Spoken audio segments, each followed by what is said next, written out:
Cadena cinemática. Introducción a la mecatrónica. Nosotros somos el equipo 4 y está integrado por Alan Villalobos Pérez, César Israel Campuzano García y Arturo Zavala Ramírez.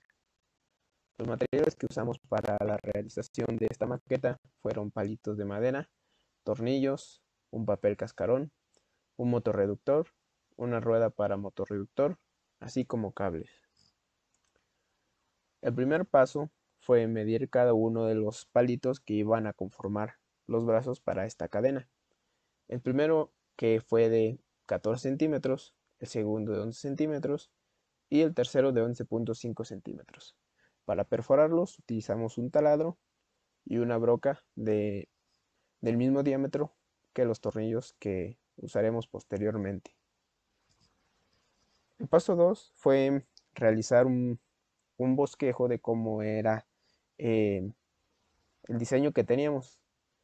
Este diseño se plasmó en el papel cascarón para poder realizar las perforaciones y ejecutar el movimiento deseado, y asimismo se pudiera llevar a cabo la cadena cinemática. El paso 3 fue unir cada parte de esta cadena, que son los brazos, con tornillos. Al realizar esta unión teníamos como tal articulaciones, lo cual nos iba a permitir el movimiento deseado. El paso 4 fue pasar de un movimiento totalmente mecánico a algo en donde ya incluíamos un motor. De tal manera ya podía llamarse automático. Para esto usamos un motor reductor, el cual con la misma rueda para este tipo de motor, que fue parte de esta cadena, integrando así un brazo más de 6 centímetros, generaba un movimiento de 360 grados y a su vez que con el brazo conectado directamente generaba un movimiento oscilante. Finalmente desarrollamos el circuito para poder controlar este motor. Agregamos una batería y un interruptor. Posteriormente la conexión de estos tres elementos con cables. Finalmente tenemos el diseño o la visualización de cómo es que quedó la maqueta, en la cual se puede observar la rueda, que viene siendo el brazo más pequeño, seguido de los otros 4 brazos que forman la cadena. Entre las cadenas cinemáticas se encuentran las cadenas de 4 barras, que consisten en 4 acoplamientos conectados entre sí, de manera que producen 4 piezas de articulación alrededor de las cuales pueden girar. Este tipo de cadena de 4 barras tienen una condición muy importante que se llama la condición de Grashof. La condición de Grashof nos dice que si la suma de la longitud de la articulación más corta más la longitud de la más larga es menor o igual que la suma de las longitudes de las otras dos articulaciones, por lo menos una de las articulaciones podrá completar una revolución respecto al acoplamiento fijo. De lo contrario, ninguno de los acoplados girará. Esta de aquí vendría a ser nuestra fórmula general de la condición de Grashof, donde L es el lado más largo, S es el lado más corto y P y Q son los otros lados acompañantes. Para poder apreciarlo en las figuras de aquí utilizaremos los números. En este caso el lado 4 vendría a ser S, el lado más corto, L1 vendría a ser L, el lado más largo, y L2 y L3 vendrían a ser P y Q, los lados acompañantes.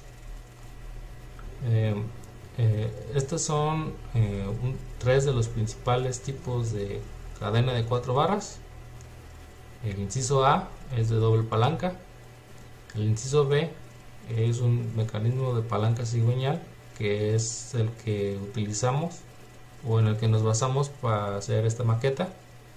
Y el inciso C es un mecanismo de doble cigüeñal. El inciso B en sí consiste que el acoplamiento 4 sea más corto en relación con el acoplamiento 1. Es por ello que el acoplamiento 4 puede girar con el 1 oscilando. En esta imagen de aquí representa nuestra maqueta y está basada en este principio de funcionamiento de un limpiaparabrisas. Nuestro lado más corto sería esta rueda que va a estar girando, la cual va a ser S, que mide 6 centímetros, y nuestro lado más largo va a ser L, que mide 14 centímetros, y Q y P miden 11 y 11.5 centímetros respectivamente. Aplicando la fórmula de Grashof o la condición, nos queda de la siguiente manera: sumamos 14 más 6 y tiene que ser menor o igual a 11.5 más 11, y nos queda de la siguiente manera: 20 menor o igual a 22.5. Esto quiere decir que si esto se cumple, por lo menos una de las articulaciones podrá completar una revolución respecto al acoplamiento fijo. En sí, esto va a hacer que todo el sistema pues gire y complete su acción. Como se puede observar en el siguiente ejemplo, su principal aplicación es en el limpiador de parabrisas de los coches. Aunque el ejemplo tiene el eje giratorio en el centro, eso no influye, ya que en la posición del eje giratorio no importa, siempre y cuando cumpla la condición de biela manivela. Nuestro prototipo lo tiene a un costado, pero pues cumple las condiciones para hacer girar las dos barras.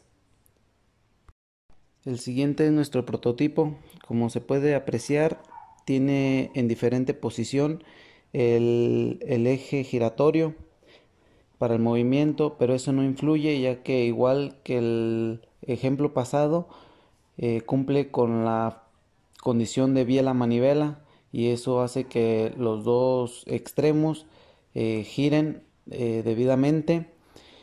También cabe recalcar que influye el ángulo con el que se conectan las diferentes barras.